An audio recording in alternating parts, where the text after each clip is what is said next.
Hi, my name is Niko House, host of the political radio show Casa Es Su Casa, which you can catch Fridays, 7 p.m. Eastern Standard Time here on YouTube, on Facebook Live at Niko D House, or on awakeradio.us.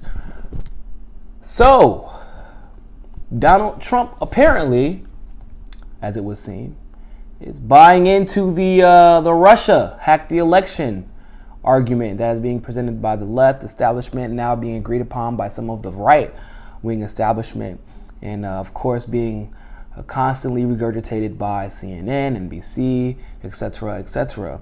According to Priebus, Trump's chief of staff, or his supposedly going to be chief of staff, Trump's incoming chief of staff said on Sunday that Trump indeed has accepted that Russia was responsible for hacking, which targeted the Democratic National Committee and the top aide of former rival Hillary Clinton. His exact quote was that he is not denying that entities in Russia were behind this particular campaign. Unfortunately for Priebus and other establishment Republicans who may agree with this sentiment, Trump has not actually said this himself.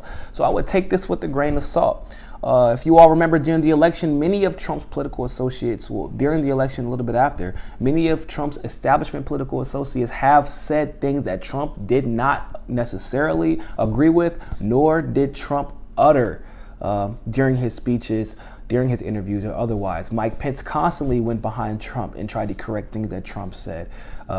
Paul Ryan tried to do the same thing. So this isn't new. Just because Priebus, Trump's chief of staff, said this does not necessarily mean that Trump agrees with this. In fact, it's actually seemingly that it's untrue that Trump actually said this.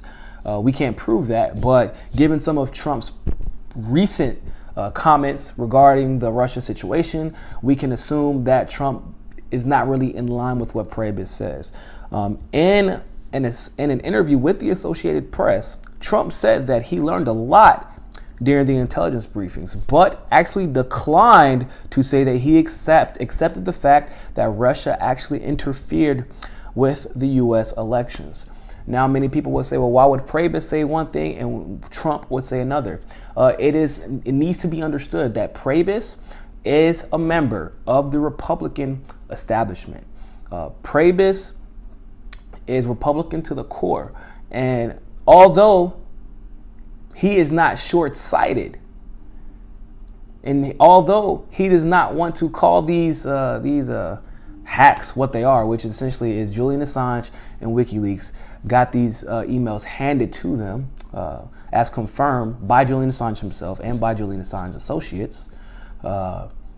He once again, I say, he's not short-sighted. He knows that there are going to be situations that while he is in the White House, while Trump is president, and while Republicans are in control, that WikiLeaks will make every attempt to call out Republicans on their BS, on their policies, on their warmongering, on their fear-mongering. He is not short-sighted, and he has not forgotten the past. He has not forgotten how WikiLeaks essentially was partially responsible for Bush and Cheney being considered war criminals today. He knows that when he gets into office, he has plans on doing some pretty messed up things, as extremist right-wing establishment people tend to do, as we have seen with previous Republican, conservative, right-wing administrations. It's important to understand what Priebus' job would be while he is chief of staff. He would be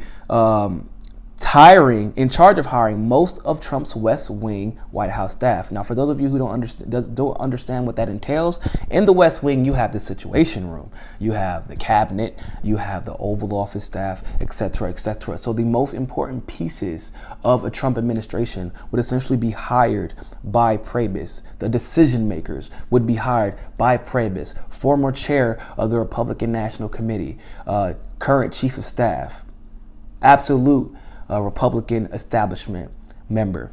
And so, of course, he's thankful for what happened. Actually, he even said in an interview that the Russians didn't write the emails, even if they did hack it. That's exactly what he said. He said the Democratic establishment was going to have to, or DNC essentially was going to have to answer to these emails. But then, of course, he turns around and says, oh no, Assange is a bad person. Trump doesn't agree with this. Or Trump does agree now that Russia did this. But Trump himself has declined, saying that he doesn't accept it. He learned a lot, but does not accept that.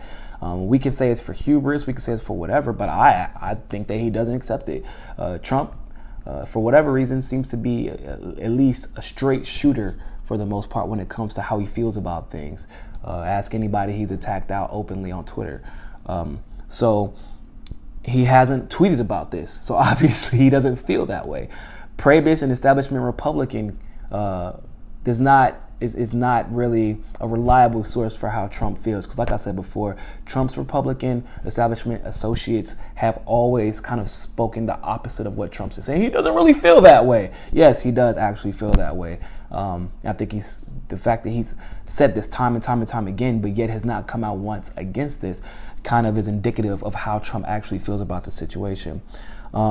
Not to mention, Priebus also was outspoken in his dissent for WikiLeaks, revealing this type of information from the DNC in the very beginning. So it is no surprise that he would conform with the left establishment in this particular case, given the Republicans' establishment history with WikiLeaks. As I said before, with the Bush and Cheney administration being exposed, for war crimes. Please comment below, like, and share the video. Tell us what you think. Have a fantastic evening, and please subscribe. Thanks.